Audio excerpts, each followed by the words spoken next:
Well, as we're in the middle of tax season, the RCMP want to remind residents to be aware of two prominent scams that are circulating. Be discerning. Protect your privacy. Don't just share your banking information or personal details about yourself. The main scams being reported are callers stating they are from Canada Revenue Agency asking for immediate payment, or that a warrant has or will be issued if payments are not made. The Canada Revenue Agency will not contact you by telephone demanding payment, and especially if you find somebody saying you need to pay us with iTunes gift cards or different things like that, that is just simply not true. So don't pay attention to those people, don't entertain conversations, just hang up the telephone. Some red flags to look for if someone asks for your banking information or your SIN number. If you believe you're a victim of one of these scams, you should take immediate action. Definitely contact the police. If you've provided bank account information, make sure you get a hold of your bank. Stop any types of access or payments that could be going on with your bank account, just to make sure that you aren't losing any more money. If you're concerned about a phone call or email you have recently received, you're encouraged to call Canada Revenue directly or speak with your local police detachment. And RCMP officers were invited to the Lloydminster Rotary Club to speak on prominent issues the public are facing. The session touched on the crime reduction units sanctioned in Alberta, as well as the difference in policing in rural and municipal crimes. Well, there seems to be a little confusion. Municipalities pay for, we have an agreement with the amount of police. So in the rural, it's with the province. So they base that on their numbers. So it's a little different. If Lloydminster wants another position, they just have to basically ask for it and fund it. Whereas the province is a little different. Inspector Pearson also explained new crime reduction initiatives being taken by the province of Alberta in hopes of reducing rural crime. Now there's a crime reduction initiative for the province, and so they're going to have 4 different crime reduction units. And we already have that in Lloydminster. Most municipal detachments have that. Crime reduction units are meant to identify prolific offenders and arrest them, all while offering ways to change their lifestyle. Well, for almost 20 years now, a drug on the market to help people with what can be perceived as an embarrassing ailment. And Brian Lentz shows us in this week's edition of Retrospect how Viagra changed the pharmaceutical world.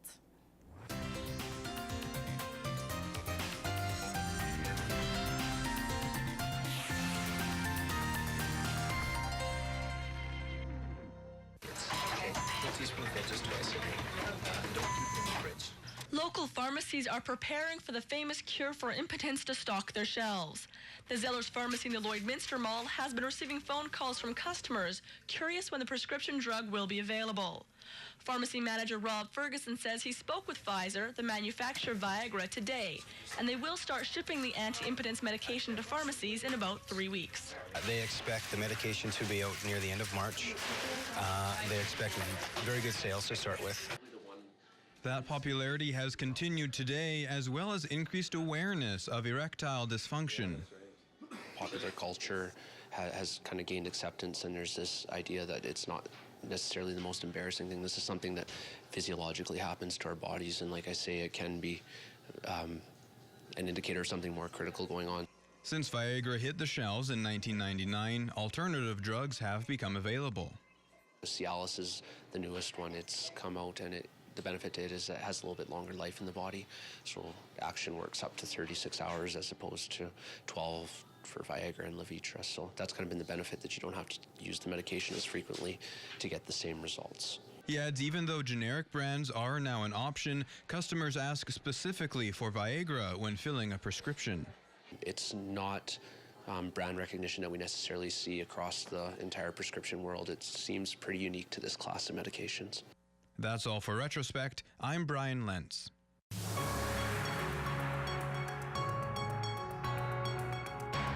This is Newcap weather with Gerard Lampa. Welcome back, everyone. So we've been saying, yeah, it looks like it's going to be a sluggish start to spring. Temperature-wise tomorrow, not too shabby, but as I'll show you in the 7-day forecast there, it's really going to be up and down. So let's look at this map here and put it on into motion there. And we're stuck with some of the cloud cover, and you're seeing these areas of precipitation on the overnights, targeting some areas in the lakelands into parts of Saskatchewan, crossing our region maybe just after 7 o'clock in the morning. And you're seeing there's some more areas of precipitation precipitation encroaching on parts of northwestern Alberta, coming out of BC there as we go forward. So some of that, again, will catch up with us. We give it about a 30% chance of that being the case. Temperature-wise, all of these numbers are in the positive column. 6 to Lac-La-Biche, 5 at Cold Lake, Pierceland areas, 4 at Bonneville, 2 in St. Paul, 3 in Vegreville, 4 to Edmonton. And if we look off to towns to the northeast, there 3 in Isle Across, 4 in Green Lake, 3 in Meadow Lake, 1 in St. Walburg there. So definitely good temperatures at least, and that's a good sign for the first day of spring. But we'll show you the 7th day in just a bit here. 9 in Vancouver at the moment, -1 in Edmonton. Sun fighting out at times, but it's been overcast too. +2 in Whitehorse with snow showers. -2 in Yellowknife. -3 in Regina, partially cloudy. Similar story in Winnipeg for there, -3. Heading to Toronto now, and it's mainly clear evening on the way compared to the last hour. They are -3 at the moment. -4 in Quebec and Halifax, and overcast. -3 in St. John's, cloudy skies there too. And the wind is pushing that snow around in Iqaluit for their -12. So let's return to the prairies. Overcast in the Battlefords for -5, -8 towards the early hours of the morning, and looking for +1 tomorrow as the daytime high. Winds at the moment out of the east and southeast, and then we can see southwesterly wind flows during the course of the day, anywhere from 10, 15, might get a gust or two between 20, 25 kilometers per hour, a daytime high of +1. Cold Lake sitting at 0, down from 1 earlier on. -4 is possible towards the early hours of the morning, and looking for +5 on the first day of spring. So that's pretty good going. Southwest winds anywhere from, let's round it off, 10 to 15 kilometers per hour. So that's for Cold Lake, parts of the Lakeland region. For ourselves, we're at -3. We'll aim for +2 come tomorrow. -7 is possible in the early hours of tomorrow morning. Southeasterly winds at the moment, and that'll stay the pattern, generally with a southerly heading as we go on into tomorrow. And maybe we'll see that they're just between the southwest, 15 to about 20 kilometers per hour. And as we go for the next 7 days, then spring, Tuesday, 10:15 in the morning, and running that 25% chance, especially for parts of the Lakeland region, for some light snowfall. Couple zeros for Wednesday and Thursday, and you see right across the deck, we're running that 25% chance. Going into Friday, though, it pushes up to about 69% probability, and the number's uncertain as to how much snow is in that. With the +2 on Friday, some of it will certainly melt, +1 on Saturday, but it seems to be a fair amount of snow, Michaela, as we head on into that first weekend of spring. Back to you for Agriculture News.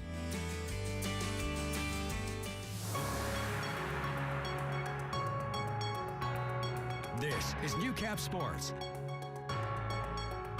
Well, many hockey programs are coming to an end in the Lloydminster area, and that holds true for some of the city's youngest players. Lance Phillips took in a fun event for players who are just beginning their hockey journey. Intro to hockey, the starting point for many Lloydminster hockey players who now grace the ice in older age groups. Sunday marked the program's final day of the year, and in customary fashion, the young players get to enjoy a day full of exciting introductions, games with all their friends, and a medal ceremony to finish. Did you have fun today? Yes. Yes. What was your favorite part? Getting a medal. Yeah? You like getting medals? Okay, did you have any fun today? Yeah. Yeah? What was your favorite part? It was on the blue line, and then I saw that I was gonna get a hat trick, but it was on the blue line. The program has been in existence for many years and is a vital step for the development of young players. This is a major step for I think for kids. After this year, this is my first year in the program. We have another kid that's going to definitely come through this program again. So without this is a great step to initiation. Gets all kids on their feet, gets kids minding the head game a little bit. I think it's greatly needed in this community. And of course, it gives kids a chance to do the one thing they learn to love and fans already love. Scoring on goalies. Scoring goals? Yeah? You like scoring goals? That's your favorite thing? Yeah. Lance Phillips, Newcap Sports, Lloydminster. Well, each year, Lloydminster is privileged to host various SAS Cup volleyball tournaments, and this year is no exception. Sunday was the final day for SAS Cup #2, and one Lloydminster team has its work cut out after missing a key tournament earlier in the year. Lance Phillips with more. SAS Cup volleyball tournaments help rank teams as they prepare for provincial championships. And for the Rustlers' 18U club squad, a 5th place finish isn't bad, considering it was the team's first tournament of the year. For all their offensive prowess, the focus needs to be on defense, and more specifically, first contact. During that last match, coaches and I were talking about what we need to do moving forward, and serve receive definitely came up, and we're practicing on Wednesday, and the girls even asked me, they said, hey coach, can we do some more serve receive? As if we sharpen that up, we'll be good. We need to work on our serving. Like, we missed 6 or 7 serves in the second set, and our serve receive, that's where we really fell apart. The Rustlers lost a close first draw Saturday against the #1 ranked Saskatoon Huskies, a match where the result may have been different, if not for a missed SAS Cup #1 tournament. We didn't know what we had to work on. Like, our defensive systems really fell apart, so I think it would have been really good to have that first SAS Cup to play in, just to figure it out. I think overall, it's not going to affect us too badly. We're going to Brandon next weekend to help make up for it, so that's going to really help us come to the 3rd Cup and provincials. And this weekend's tournament in Brandon should give the Rustlers all the competition they need before SAS Cup 3. A couple of those Manitoba teams are fairly strong, so we're going to have to play our best to compete, and then we can take away all the good things we performed today or this week, and then just prepare ourselves for the SAS Cups where it matters for us. The 5th place finish gives the Rustlers a chance to move up before provincials begin on May 5th and 6th, which is important given the quality team the Rustlers believe they are. We definitely compete with 1, 2, potentially 3. I definitely believe that we could potentially upset as well. Since this was our first match as a team, we're able to now take what we need to work on, and I believe that going forward, we'll be able to compete with those top 2 teams, but we're probably looking at 3rd. I can definitely see us medaling, yeah. Like, we played Huskies today, and they're ranked #1 in the province, and we just lost them like 25-20 and 25-17, I think. So I think if we work on a couple of things by come provincials, we're going to be right up there with them. Lance Phillips, Newcap Sports, Lloydminster.